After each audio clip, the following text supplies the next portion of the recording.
let's all go to the lobby. Let's all go to the lobby.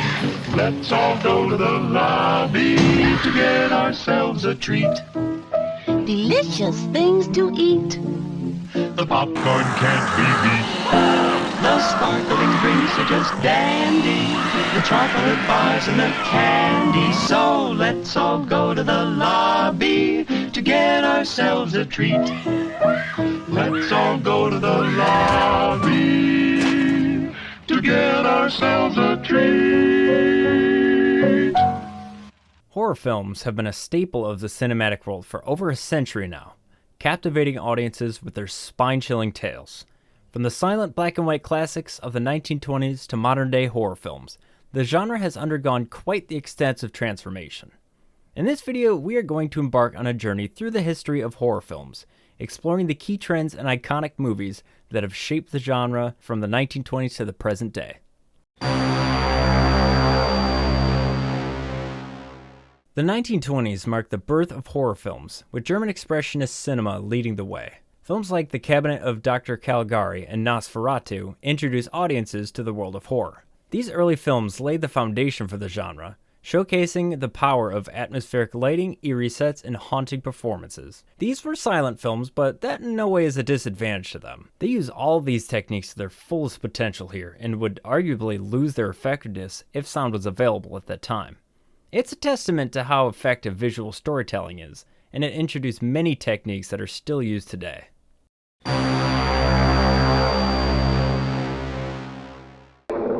alive! It's alive! It's alive! It's alive! It's alive! During the 1930s, horror cinema experienced a significant shift with the emergence of the Universal monster films. These iconic movies not only introduced audiences to some of cinema's most memorable characters, but also established enduring archetypes within the genre. For example, Todd Browning's Dracula portrayed Bela Lugosi as the infamous Count in a performance that would forever define the character. Children of the night, what music they make. On another note, James Whale's Frankenstein brought Mary Shelley's classic novel to life through Boris Karloff's portrayal of Frankenstein's monster. Now, if you think the MCU has too many movies now, the Universal Monster series has around 75 films, and that isn't including the Hammer Studio remakes, which I'll talk about later. But that just goes to show just how mainstream horror was starting to become, and it wasn't slowing down anytime soon.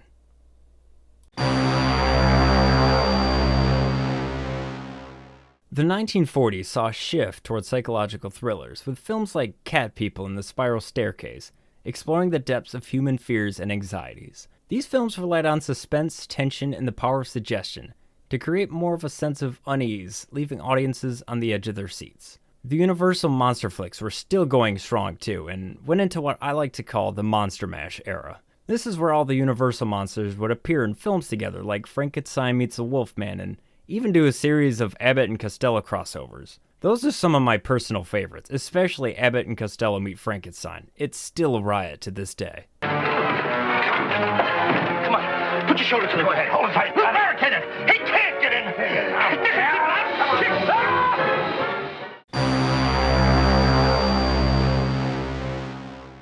The 1950s brought a new wave of horror films that were influenced by the fears of the atomic age. Movies like The Blob and Creature from the Black Lagoon all capitalize on the public's fascination with science fiction and the unknown, featuring monstrous creatures and radioactive mutations. You also can't talk about 50s horror without bringing up Godzilla. Godzilla was huge in Japan, pun kind of intended, and it also really took off with Western audiences. Huge dinosaurs, huge spiders, huge Gila monsters, you name it, everything was huge, and it was awesome. The 50s was more about the creature than it was about the narrative, but it gave us some incredibly memorable movie monsters. Sometimes what the doctor ordered is a campy creature feature, and they will always be a blast to go back to.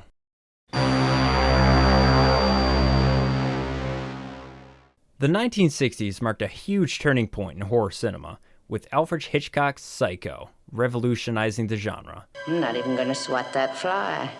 I hope they are watching. They'll see. They'll see and they'll know, and they'll say, why, she wouldn't even harm a fly. This psychological thriller shocked audiences with its grounded realism, suspense, and shocking choices for that time. In the movie, the main character gets killed off in the first act, which has never really been done before, and the shower scene is so memorable that even after 63 years, people still get anxious when they take a shower. On that note, this is also the era of the Twilight Zone, and I'm convinced that at least 75% of modern-day horror owes at least something to this series. This, like Hitchcock, delved more into character studies. It threw characters into crazy situations, and rather than focus on the situations, it studied how the characters reacted to them instead. It was fascinating and allowed for some great social commentary. The 1960s also saw the rise of Hammer Studios, reinventing old classic monster films for a new generation. These are great in their own right, and they also started the careers of Peter Cushing, David Prowse, and Christopher Lee, who would all go on to being cast in Star Wars. As a horror and Star Wars nerd, that's just awesome. One last thing to mention about the 60s is the birth of a gigantic subgenre, and that would be with George Romero's Night of the Living Dead. They're coming to get you, Barbara. This movie invented the zombie genre, and damn was it a good one to start on. A little personal context on this one. This is the first movie that not only gave me nightmares as a kid, but it gave me continuous nightmares for months on end. It came packaged with this awesome CD called Horror Movie Hits, and I straight up couldn't even be in the same room as the CD because it scared me so much. Yeah, I know. I was a huge wuss when I was a kid, but in retrospect, that's what made me start loving horror movies so much. Fear that intense was brand new to me.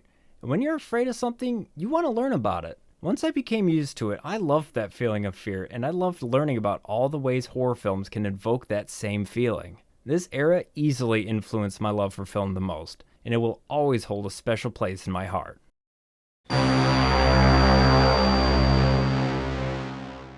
Exploitation cinema gained prominence in the 1970s with its graphic violence and shocking content that pushed boundaries previously unseen in mainstream cinema. Slasher films also emerged as a popular subgenre during this decade, featuring mass killers stalking unsuspecting victims, the classic setup. Tobe Hooper's The Texas Chainsaw Massacre revolutionized horror filmmaking through its raw intensity and visceral imagery that left audiences horrified yet captivated. Then, John Carpenter's Halloween came out 4 years later and cemented the slasher genre as a crowd favorite. I think it does a great job balancing both the ruthlessness and intensity of a slasher film while expertly establishing suspense with camera, lighting, and set techniques that were perfected in the 60s. Additionally, William Friedkin's The Exorcist explored supernatural horror through its chilling portrayal of demonic possession. Possession movies have been done prior to this, such as Rosemary's Baby from '68, but never to this effect.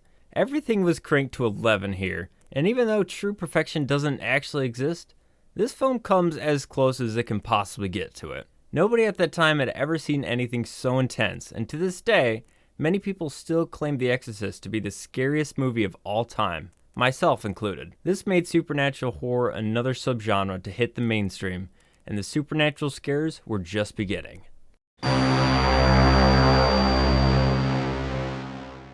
The 1980s brought a resurgence of supernatural horror and slashers, with films like A Nightmare on Elm Street, The Shining, and Friday the 13th. These movies introduced iconic villains like Freddy Krueger and Jason Voorhees, and explored the psychological depths of fear, blending horror with elements of fantasy and the supernatural.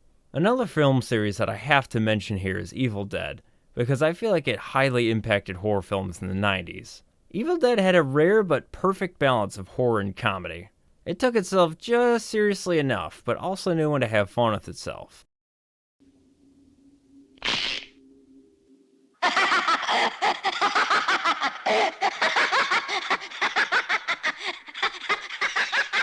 It was every horror fan's dream. It had tons of gore, cheap but effective practical effects, and tons of camp. Yes, all the other slasher films had camp too, but I think Evil Dead just nailed what horror fans were looking for in an entertaining horror flick. What else can I say but the 80s were a messy, gory, bloody good time. Groovy.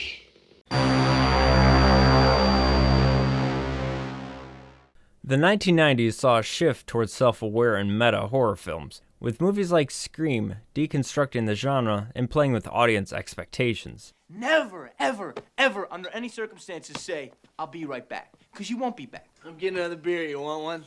Yeah, sure. I'll be right back! Even the sequels to the classic slasher series like Friday the 13th and Nightmare on Elm Street started to become self-satirizing. These films injected humor and self-awareness into horror, creating a new wave of horror comedy hybrids. But at the end of the 90s, we saw the start of a monster of a subgenre, and I'm of course talking about the Blair Witch Project starting the found footage genre. By nowadays standards, you could say it's a bit overdone and seen as a way to make cheap movies. But if it's done right, you can really put your audience in a chilling perspective that you couldn't before. After seeing so many horror films, you almost feel safe behind the lens of the camera. You may be scared, but the cinematography reminds you of the illusion that it's just a movie that you're separated from. But in found footage films, that illusion is blurred and you feel like you're there in the action. It scared audiences then, and it continues to scare them now.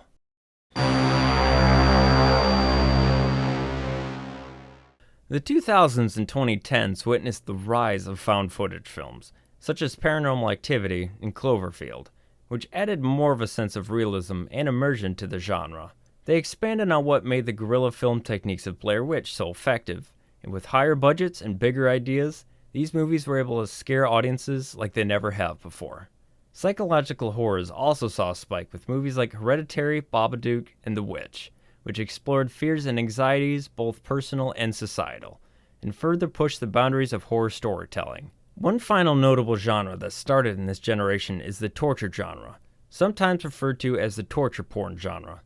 Not really the cleverest of names, but appropriate in some cases. This includes series like Saw and Hostel. The stories of these films really can make the difference between narratively meaningful violence or senseless violence. While it can be dismissed as a depraved genre of graphic violence and cruel deaths, there are artistic and cinematic merits that are hard to ignore, and definitely had a hand in shaping the industry. Hello, Amanda. You don't know me, but I know you. I want to play a game. There's not much else to say about these decades because it really is the era of learning from the history of horror. Every horror director is different and inspired by different things. One director may lean more towards the slow-burning psychological thrillers of the 60s, while another may lean more towards the exploitative, campy, and gory side of the 80s. It's all subjective, and they all have their audiences. From the eerie shadows of the 1920s to the spine-tingling horrors of the present day, horror films are a testament to the enduring power of fear and the human fascination with the unknown. Through its century-long evolution, the genre has entertained, shocked, and even made us laugh. So grab some popcorn, turn off the lights, and prepare to be both terrified and amused as horror films continue to captivate audiences for generations to come.